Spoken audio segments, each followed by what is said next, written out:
Bienvenue sur Memento Mori, le podcast qui parle du présent en prenant la fin comme point de départ. Je m'appelle Raphaël Charrier, je suis pasteur à Grenoble. Et je suis Mathieu Giralt, pasteur à Etup. Nous sommes tous les deux blogueurs sur toutpoursagloire.com. Comment tu vas, mon ami ? Bah ça va, super. Et toi ? Ouais, écoute, ça va très bien. Ça fait longtemps qu'on ne s'est pas vu, une semaine. Une semaine, bon, faut dire qu'on enregistre un peu les épisodes comme ça, donc ça fait au moins une seconde. Oui, une seconde. En fait, pour nous, c'est la relativité du temps, quoi. Ouais, voilà, c'est ça. On est passé dans un trou noir, et du coup, on est de l'autre côté. Exactement. Et c'est comme dans... Attends, dans tous les films, il explique comme ça, tu sais, où il plie la feuille comme ça, et il transperce le stylo. C'est ça.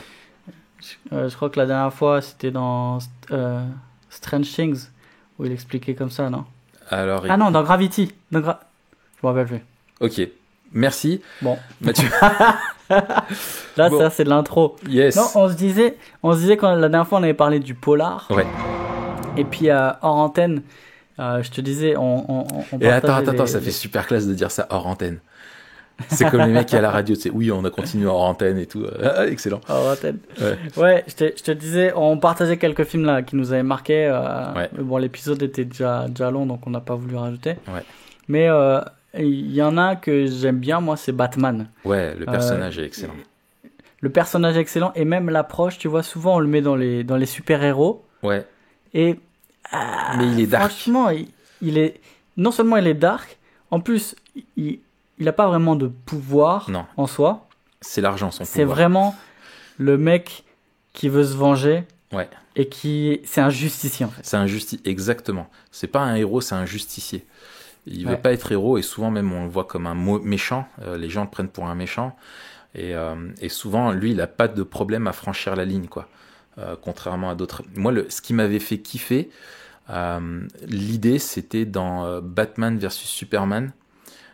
Où bon, le film a été beaucoup critiqué sur la question un peu de l'univers et enfin justement les personnages. Pas génial quoi. Voilà, la réalisation. C'est vrai franchement, il est pas top, mais le point de vue de Batman, moi je le trouvais excellent. C'est ce que je te disais, c'est que en fait, un gars comme Superman dans le monde des humains est un dieu. C'est-à-dire, il n'a pas de fin à sa puissance. S'il veut détruire la planète en 2 secondes, il le fait quoi, tu vois.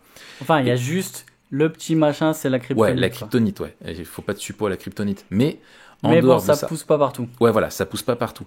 Mais en dehors de ça, en fait, pour Batman, lui qui voit le côté sombre de l'humain, il se dit, en fait, un gars, on donne les clés de notre monde à ce mec-là, qui a des super pouvoirs, et en fait, s'il était parfaitement bon, pourquoi pas ? Mais vu qu'il est aussi comme nous, quelqu'un qui a tous les pouvoirs et qui est pas parfaitement bon, en fait, il peut mettre la Terre toute l'humanité sous son autorité et devenir un dieu, quoi, tu vois, et qui deviendrait le maître et qui nous rendrait tous esclaves.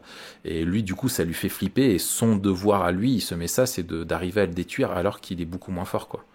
Ouais, c'est ça, la toute-puissance sans la bonté, c'est terrible. La perfection morale, t'es foutu. Ah ouais. C'est terrible. Et d'ailleurs, il y a un pont intéressant entre Superman et Jésus, parce qu'il y a cette dimension d'incarnation, en fait, qui fait qu'il nous comprend quand même. Il est comme nous, il nous ressemble. Mais la grande différence, justement, c'est cette perfection morale. Ouais. C'est-à-dire que tout à fait. Même s'il est au service des humains, entre guillemets, Superman, il n'est pas entièrement bon, et donc il est super dangereux. Exactement. Et en fait, il est bon. Je sais pas si tu as vu le dernier, tu sais, la Justice League, quand ils se retrouvent tous. Ouais, j'ai vu. En fait, tu le vois bien quand il ramène Superman à la vie, où en fait ils se disent peut-être qu'on est en train de faire une grosse boulette, parce que s'il est vénère, il veut tous les défoncer. Voilà. Et s'il est vénère, si Superman il est vénère, t'es foutu quoi. Ah mais c'est celui-là aussi où purée, dès le début tout, je me dis mais un truc bizarre et tout, c'est dégueulasse. Et en fait, je sais pas si t'as fait attention, la bouche de Superman, elle est super bizarre.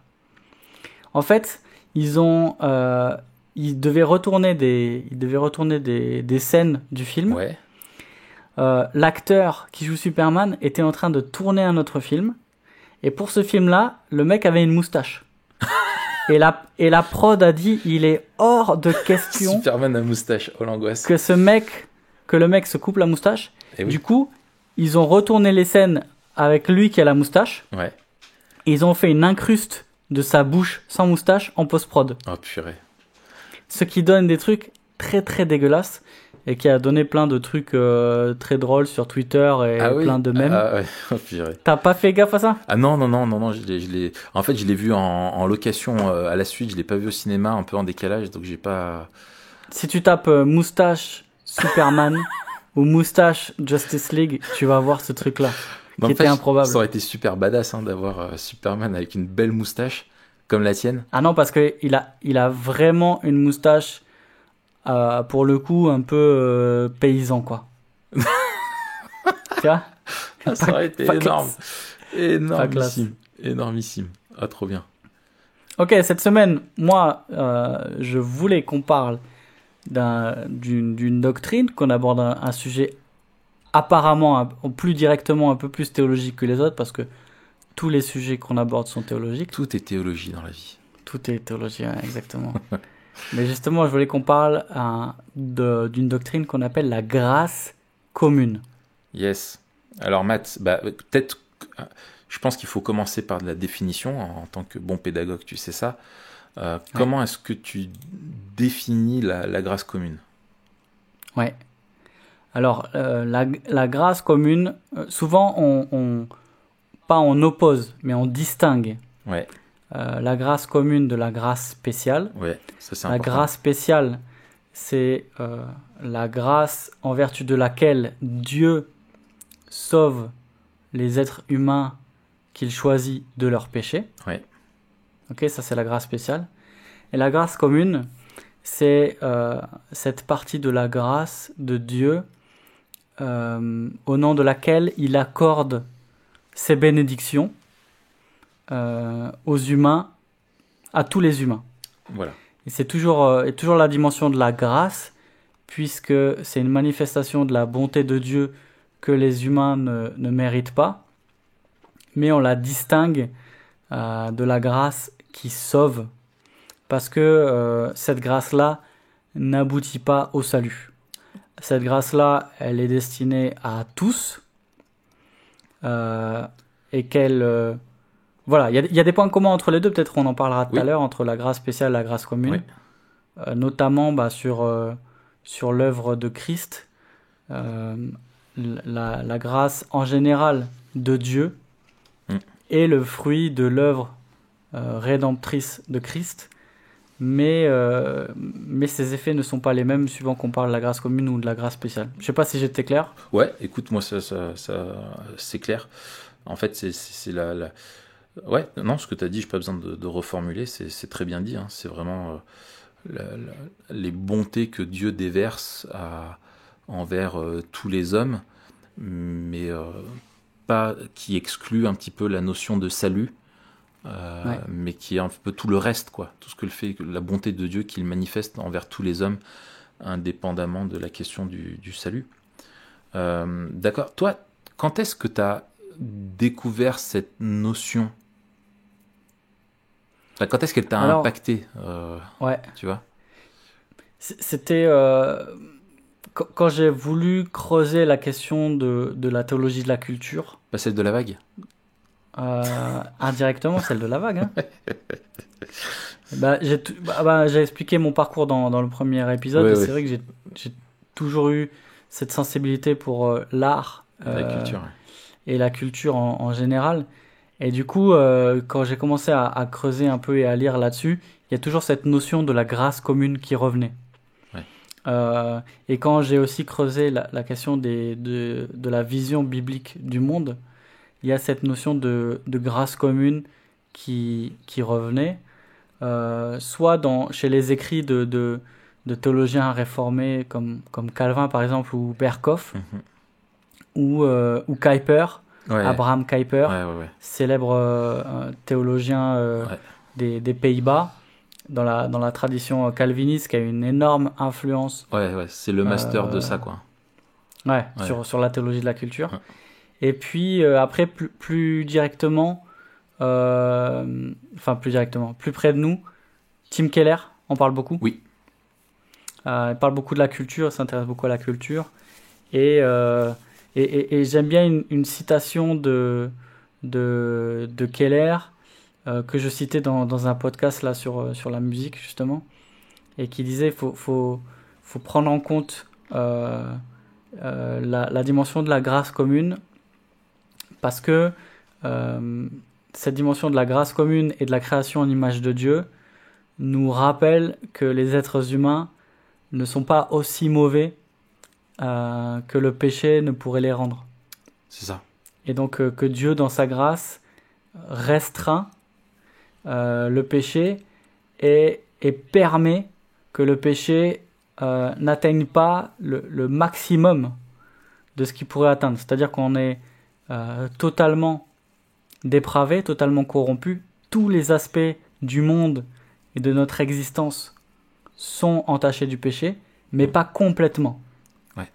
Et ça, c'est super important pour nous aider à comprendre l'être humain, quoi, et le monde en général. Ouais, c'est ça. T'as raison. Et toi ? T'as raison de dire ça, parce que en fait, c'est vraiment lié à la condition de l'homme et la façon dont Dieu agit envers lui, et la condition de l'homme qu'on appelle aujourd'hui l'homme déchu, quoi, et avec la dépravation totale, qui veut dire vraiment, ce que tu as dit, quoi, c'est que tous les aspects de notre humanité sont touchés par le péché, impactés, donc altérés. Ça ne veut pas dire qu'on est complètement que mauvais. Et ça, c'est possible que parce que Dieu, justement, dans sa grâce, limite en nous le péché, et qu'on n'est pas pécheur complètement. C'est la dépravation totale et pas la dépravation complète. Auquel cas, en fait, on se serait déjà tous entretués dès les premières générations, et que Dieu limite ça. Peut-être, juste pour rajouter, il y a aussi, il me semble, l'aspect dans la grâce commune que Dieu limite aussi les effets du péché en nous, mais aussi dans les effets du péché sur la création. Exactement. Alors là, la terre est devenue hostile, mais elle reste aussi un cadeau de Dieu qui nous apporte aussi des bienfaits, quoi. Ouais, c'est ça. Là, on est plus dans la définition, on est dans les effets, mais justement, on peut partir là-dessus. Ok, tu développes ce point-là, et après on continue sur d'autres aspects peut-être de la grâce commune. En fait, sur les effets, c'est vrai que la grâce commune touche absolument tout ce qui existe, toute la création, et tout ce qui a été touché par le péché est touché par la grâce commune. Je pense qu'on peut le synthétiser comme ça, quoi. Et que, en fait, vis-à-vis de nous, en fait, dans sa grâce, Dieu, en fait, voit les conséquences négatives du péché pour l'homme, et dans sa grâce, il donne à l'homme aussi vraiment le cadeau de ne pas être livré à toutes les conséquences du péché qu'il y a en lui. Notamment, par exemple, sur le fait, si on prend sur dans le domaine matériel, par exemple, on n'est pas tous voués à mourir un cancer dès le jeune âge, quoi. On peut grandir, avoir une bonne santé, etc. Voilà. Et ça, indépendamment du fait qu'on est chrétien ou pas, qu'on aime Dieu ou pas, ça ne dépend en rien de l'homme, parce que c'est une grâce, et elle est commune parce que Dieu la distribue à tous les hommes sans aucune distinction du fait qu'il l'aime ou pas. C'est l'amour de Dieu manifesté vraiment à tous les hommes, qui fait que même quelqu'un qui déteste Dieu, qui passe sa vie à insulter Dieu, peut prospérer dans sa vie, peut avoir une bonne situation, etc. Ça, je pense que c'est première chose auquel on pense, mais il y a aussi la grâce commune aussi, elle est dans le fait que tous les hommes étant créés toujours à l'image de Dieu, en fait c'est ça, c'est que tous les hommes demeurent créés à l'image de Dieu malgré la chute. C'est une image qui est abîmée, mais qu'on reste à l'image de Dieu. Et notamment dans tout ce qui, on va dire, la production intellectuelle, tu vois, dans la réflexion, même dans la morale, etc., on garde en nous des traces de Dieu. Et c'est-à-dire que dans le domaine intellectuel, tu vois, par exemple, on va être capable quand même de réfléchir, de raisonner, d'avoir des raisonnements qui sont justes, d'être capable de développer des sciences, d'être capable de produire, par exemple, je sais pas, au travers des sciences, par exemple la médecine, tu vois, capable de soigner, etc., etc. Voilà. Enfin, vas-y, hein, complètement, hein, si je suis. Non, mais pour rebondir là-dessus, justement, il y a une citation que moi j'aime beaucoup. Ouais.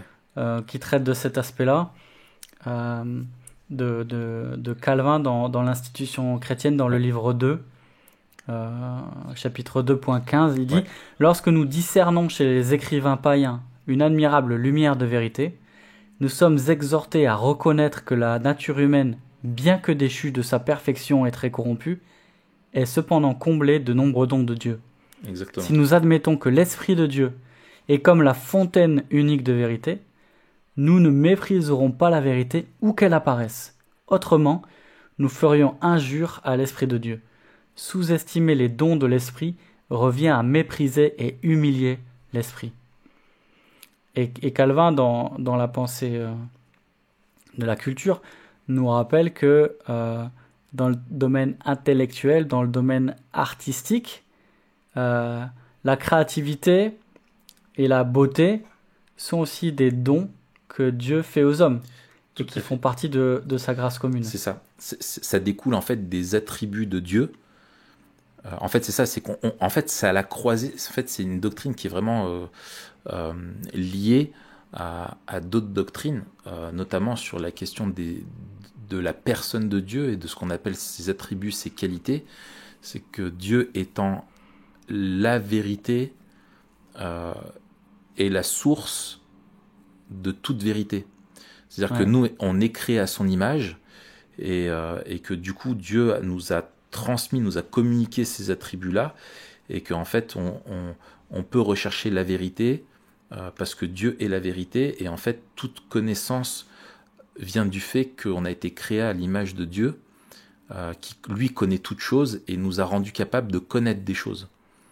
Ouais, c'est ça. Et puis, ça nous évite de penser que des personnes qui n'ont pas été régénérées par Dieu soient incapables du moindre bien. Exactement. Justement, et on comprend pourquoi Dieu, dans sa grâce, permet à tous les hommes de refléter dans une certaine mesure aussi un caractère moral, une éthique, un travail et une pensée qui, dans une certaine mesure, reflète son intelligence parfaite, sa rectitude morale parfaite. Et en fait, on comprend pourquoi des gens qui ne sont pas chrétiens sont capables de bonnes choses. Et souvent, ça nous évite de tomber dans un certain dualisme, en fait. Ah ouais, et ça c'est terrible parce que tu as des chrétiens dans l'histoire qui vraiment étaient dans l'idée, tu vois, que le païen, celui qui n'est pas chrétien, est vraiment quelqu'un de simplement pécheur, un impie, un infidèle. Rien de bon ne peut sortir de lui et du coup il y a vraiment un triomphalisme, tu vois, un esprit de supériorité, un orgueil de malade qui s'est dégagé de ça. C'est que nous, chrétiens, on est objet de la grâce de Dieu, mais que les autres n'ont en aucun cas et que du coup ils sont incapables de produire ou de faire quoi que ce soit qui soit bon, quoi. Et t'as des gens encore aujourd'hui. Moi, il y a pas longtemps, je discutais avec une personne qui se demandait, qui se posait cette question-là, quoi. Qui pour elle, en gros, c'était s'étant tournée vers Dieu, vraiment. Du coup, pour elle, c'était un rejet absolu de tout, et elle voulait créer une contre-culture, vivre complètement coupée du monde. Et c'était un petit peu ce qu'on retrouve dans certains mouvements monachistes, quoi. Après, là où on peut être clair aussi, c'est que personne ne fait le bien dans la perspective d'un bien qui soit agréé par Dieu et compté comme justice. Tout à fait. Le bien quand on dit que les hommes sont mauvais, et Paul le dit, nul n'est capable de faire le bien, c'est dans le sens pour être accepté de Dieu. Tout à fait. Ouais. Donc c'est un sens absolu. Oui. Et quand bien même tu ferais quelque chose de parfait, tu ferais juste que Dieu attend de toi, quoi. Ouais, exactement. Mais il y a cette pensée aussi, on le voit dans Luc 6, je crois que c'est quand Jésus dit, mais même si méchant comme vous l'êtes, vous savez donner de bonnes choses à vos enfants. Exactement. À combien plus forte raison, etc. Ouais. Donc, il reconnaît que une certaine dimension de la bonté de Dieu est encore présent dans le cœur mauvais de l'homme. Ouais, tout à fait. Il y a aussi cette dimension-là, tout à l'heure je voulais rebondir. Ouais. Tu as parlé de la dimension cosmique du péché, que le péché avait tout entaché, qu'une aussi des malédictions qui ont été prononcées, c'était une malédiction contre la nature, et on voit qu'il y a un dérèglement qui est à la fois dans le cœur de l'homme, dans les relations entre les hommes, mais aussi un dérèglement de la nature. Ouais. Et Kuyper, justement, quand il parle de la grâce commune, il dit un des effets de la grâce commune, c'est le fait que Dieu restreigne les tendances destructrices qui font partie de cette malédiction-là, du péché sur la nature. Exactement. Et il dit la question qu'on devrait se poser, c'est pas pourquoi cette tornade arrive, mais on devrait se poser pourquoi il n'y a pas plus de tornades avec des dégâts encore plus importants qui arrivent. Et il dit, ce qui nous empêche de poser cette question-là, c'est la grâce commune de Dieu, justement. Exactement. Et ça, tu vois, moi, là-dessus, c'est fou parce que moi, ça m'a fait tilt. Il n'y a pas longtemps, où avec les enfants, on leur montrait un reportage animalier sur l'Afrique. Et en fait, tu vois, tu as des paysages magnifiques, tu as des animaux magnifiques, mais tu as aussi une cruauté et une dureté de l'environnement qui est terrible. Tu vois, où tu voyais, bon, tu avais des lions qui bouffent des phacochères, etc. Enfin, tu vois, etc. Et puis on voyait les difficultés climatiques et tout ça. Et en fait, ce que j'expliquais, ça m'a servi, en fait, pour moi, c'était un excellent tremplin avec les enfants, pour leur expliquer que, en fait, quand Dieu a créé le monde, il était beau et il demeure beau, tu vois. Trop bien, ouais. Mais que avant, la violence qui était là, et le fait que le monde est dangereux, c'est indéniable, il est beau mais dangereux, et ben en fait ce danger-là, c'est la conséquence, tu vois, de la chute, et que c'est dangereux non seulement pour les hommes, mais pour tout ce qui vit, quoi, tu vois. Il y a la sécurité, et voilà, elle est nulle part, et que du coup la grâce commune de Dieu fait qu'on peut quand même vivre dans ce monde parce que Dieu maintient de façon statique, tu vois, limite un petit peu ce mal, quoi. Ouais, c'est ça. Et il y a aussi une dimension qui est importante, c'est la dimension de la suspension de la colère et du jugement. Oui. C'est-à-dire que Dieu suspend, et c'est encore Kuyper qui le dit dans ses mots, il suspend la manifestation immédiate de sa colère divine à cause du péché. Ouais, c'est ça. Et ce temps de suspension-là, c'est le temps de la grâce, en fait. Ouais. C'est le temps de la grâce pendant lequel l'homme est appelé à reconnaître à la fois son péché et à reconnaître aussi que ce péché mérite la mort, et à reconnaître que sans la grâce de Dieu, il est perdu. Ouais. Mais en fait, cette grâce commune, c'est un tremplin qui nous permet de voir la grâce spéciale de Dieu, quoi. Exactement. Et c'est là, moi j'ai une citation, tu vois, sous le nez là, de Berkhoff, qui dit qu'en fait que la patience de Dieu, donc vraiment une des manifestations de la grâce commune, se révèle dans le fait qu'il repousse le jugement que l'homme mérite. Et je trouve que c'est dit de façon très simple, c'est qu'en fait si Dieu nous jugeait tous selon ce qu'on mérite, on mourrait tous instantanément, quoi.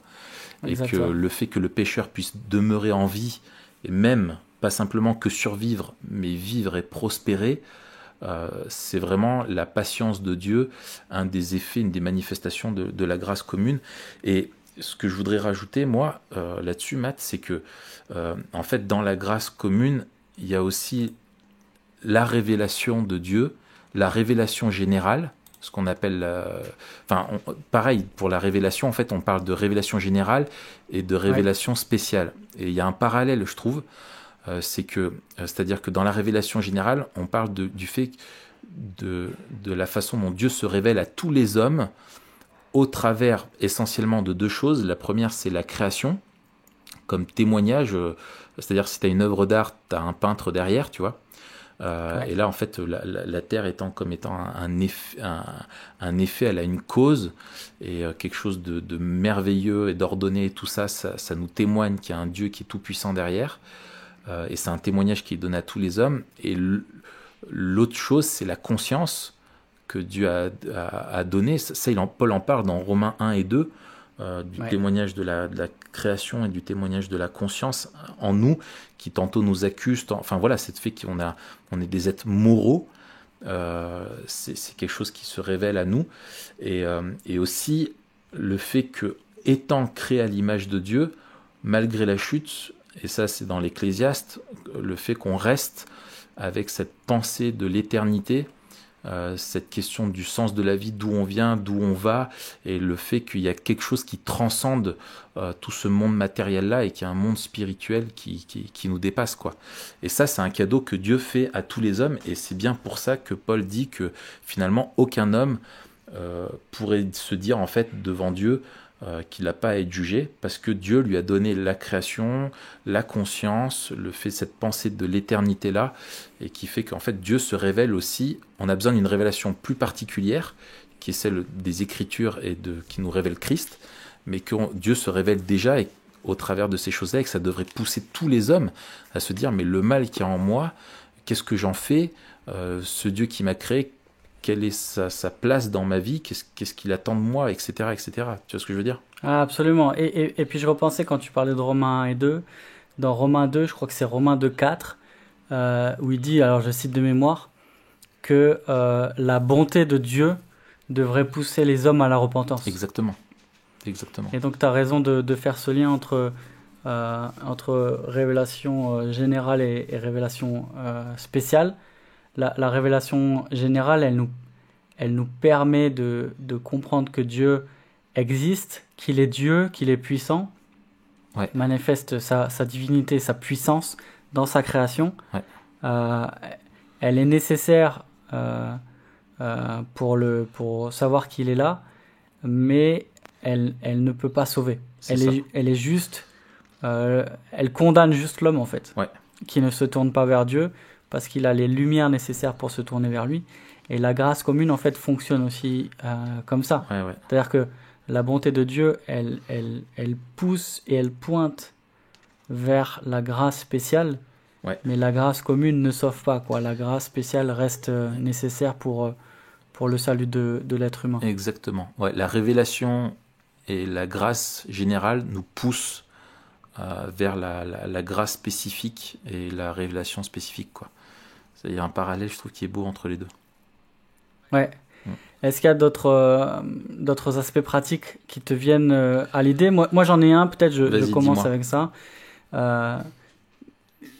Une des choses, peut-être le passage le plus connu de la grâce commune, c'est le passage de Matthieu dans lequel Jésus dit que Dieu fait pleuvoir sur les bons et les méchants. Et derrière cette idée de pluie, c'est pas juste qu'il fait pleuvoir et que c'est bien, mais c'est l'idée que dans sa grâce, Dieu donne les saisons et donne tout ce qui est nécessaire à l'homme pour cultiver, pour se nourrir et pour vivre.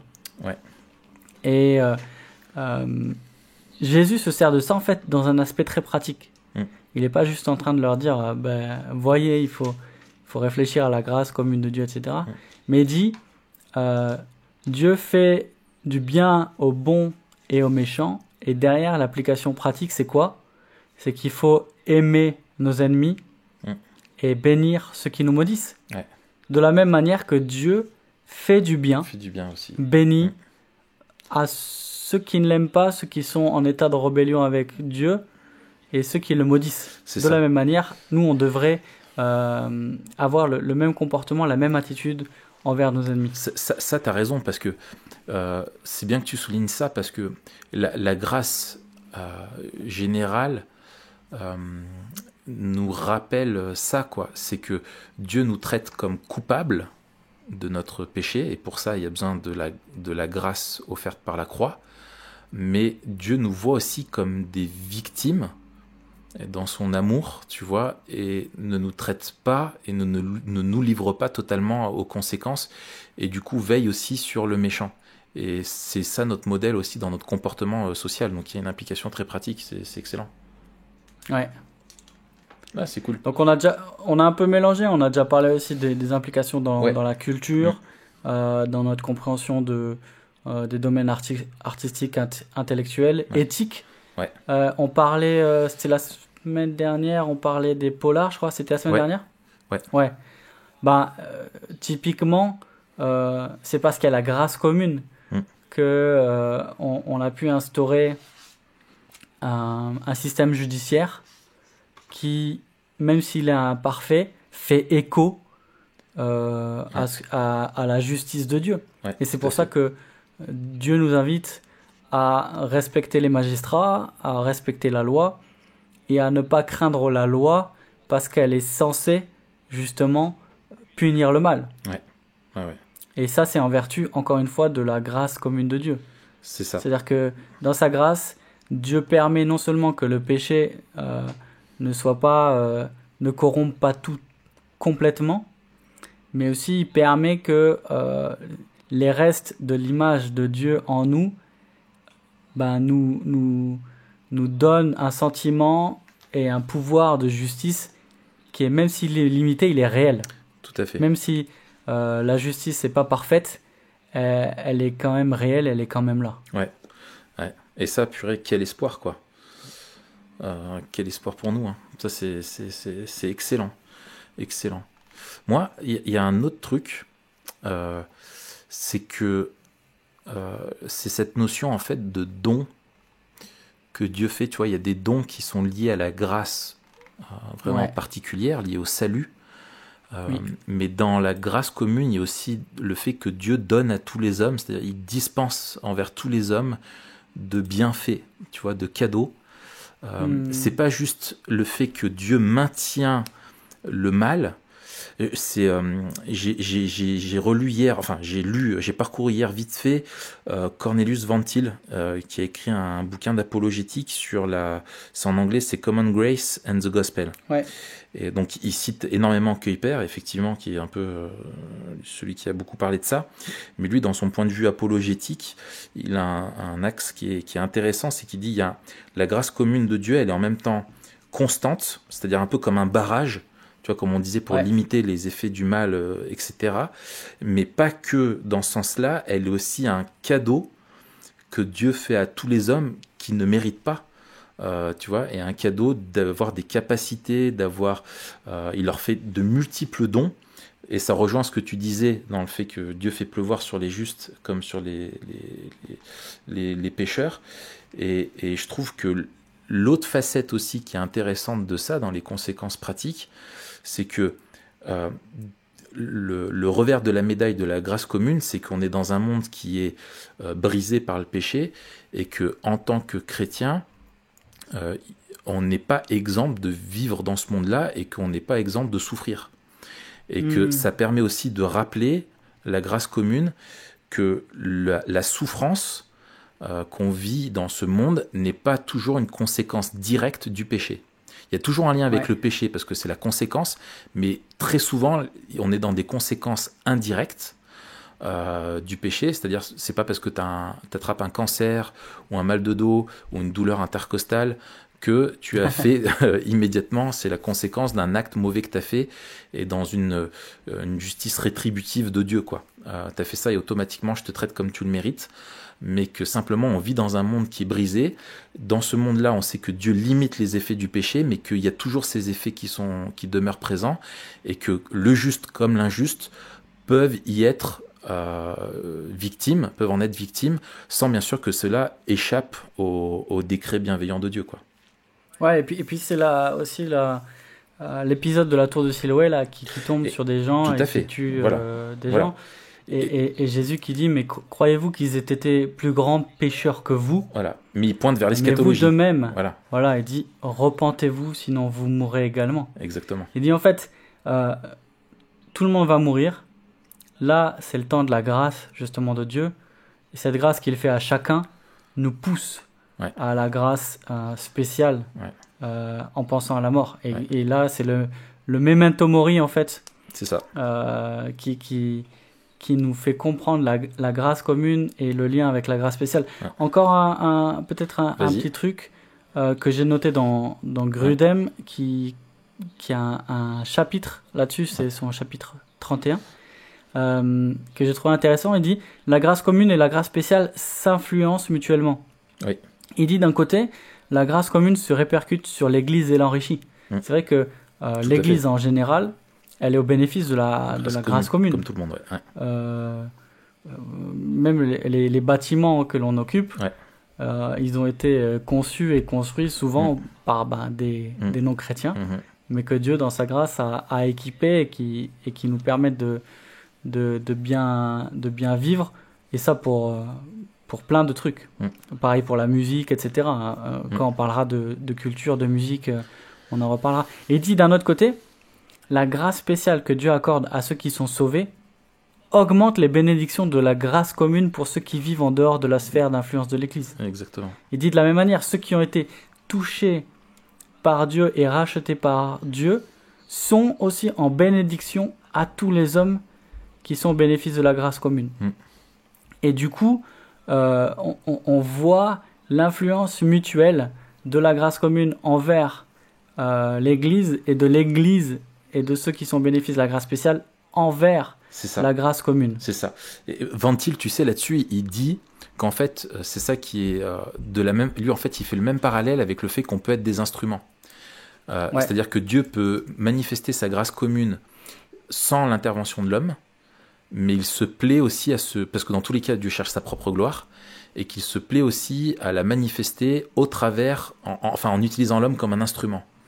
Et que Dieu est glorifié quand la personne, sans question de qu'elle croit en Dieu ou pas, elle fait le bien, Dieu en retire de la gloire. Et de la même façon que toi tu vives et que là ton cœur est en train de battre et qu'il fonctionne correctement, il n'a pas besoin d'utiliser un médecin pour ça, et il en tire aussi tout est à sa gloire, quoi. Ouais, et puis il y a aussi encore le passage dans Matthieu 5 avec le fait d'être sel et lumière. Et de pas cacher la lumière. Il dit que ceux qui voient vos bonnes œuvres puissent glorifier Dieu. Le jour où il est visitera. On retrouve la même chose dans 1 Pierre. Le jour où il est visitera. Et qu'en fait, exactement.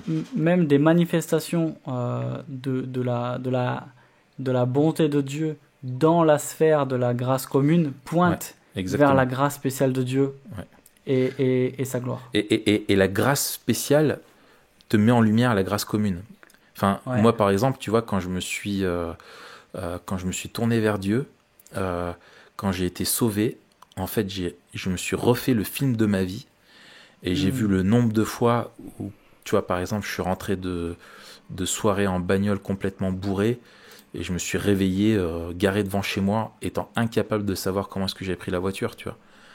Et sur le moment, moi, je me disais, waouh, j'ai eu de la chance, faut que je fasse gaffe.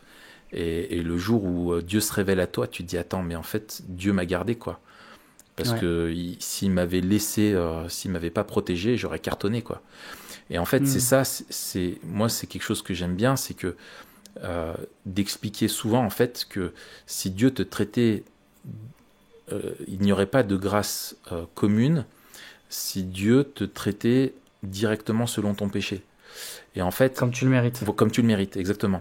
Et en fait, à chaque fois, si tu veux, c'est comme si, voilà, si je reprends l'exemple d'un conducteur qui persiste à conduire en état d'ébriété, la grâce commune fait que, heureusement, pas tous ceux qui prennent le volant ont tout de suite un accident, sinon ça serait catastrophique. Ça. Et qu'en fait, Dieu, mais que des fois, en fait, Dieu simplement, en fait, retire la grâce commune, et te livre, tu vois, parce que tu ne veux pas plier le genou, tu ne te remets pas en question et que tu ne vois pas la grâce de Dieu dans tout ça, Dieu, en fait, simplement, c'est un décret privatif, quoi, tu vois, où d'un coup, il va dire, maintenant, stop. J'arrête, j'enlève le barrage et maintenant les conséquences, tu vas te retrouver livré à ça, et que ça aussi en soi est une grâce parce que tout concourt en fait Ça nous pousse à à la nous repentance pousser à la aussi. repentance, exactement. Ouais. Et en fait, il est trop fort, Dieu. C'est énorme. Exactement. Ouais. C'est cool. Écoute, je pense qu'on a fait le tour. Est-ce qu'il y a un truc que toi tu voulais ajouter sur ce sujet? Non, si ce n'est, je pense que c'est important pour nous de l'enseigner à l'Église, pour l'intégrer dans la vision du monde, où en fait beaucoup trop de chrétiens sont dans une vision, et d'ailleurs beaucoup de non-chrétiens le discernent, ça, grâce à la grâce commune, un peu trop schématique, tu vois, du séculier, du sacré, de ce qui plaît à Dieu, de ce qui ne le plaît pas, tu vois. Alors c'est clair que d'un point de vue moral, il n'y a aucune ambiguïté. On connaît la loi morale parfaite de Dieu qui nous est révélée dans les Écritures, mais que ce n'est pas parce que quelqu'un n'y est pas soumis complètement et n'a pas été régénéré qu'il n'est pas capable d'être utilisé par Dieu et de faire des choses qui servent Dieu et qui le glorifient. Et ça, je pense que ça doit amener les chrétiens à avoir beaucoup d'humilité dans le monde et à pas être triomphaliste et ni méprisant inconsciemment vis-à-vis des non-chrétiens, et de se dire que les non-chrétiens aussi ont des choses à nous apprendre. Même sur Dieu, tu vois, dans leur questionnement, etc. Moi, quand je discute avec des non-chrétiens et tout ça, des fois, les questions qu'ils me posent et tout ça, ça me permet de voir beaucoup de choses sur Dieu sous un nouvel angle et qu'il faut vraiment être humble, quoi. Voilà, moi, c'est tout ce que j'ai à dire. Super. Écoute, ça fait une super conclusion. Ok, bon, écoute, on en reste là, alors. La semaine prochaine, on parle de quoi? On parle de quoi? On avait dit The Giver, non, le film? Allez, on parle de The Giver. Et puis, on a plein d'autres trucs, on a plein de sujets. On a les questions de l'Ecclésiaste aussi, livre sur lequel on voudrait revenir. Et puis aussi de la série, là, comment elle s'appelle déjà? The Good Place. The Good Place. Ok, excellent. Là, on essaiera d'inviter Vincent pour parler de ça avec lui. Impec. On se dit à la semaine prochaine? À la semaine prochaine, Matt. Ouais, et puis en attendant, inscrivez-vous au podcast, inscrivez-vous sur iTunes, YouTube. Voilà. Et puis, bien sûr, abonnez-vous à TPSG. C'est la grâce commune. Voilà, on sert la grâce commune. Salut Raph. Salut Matt.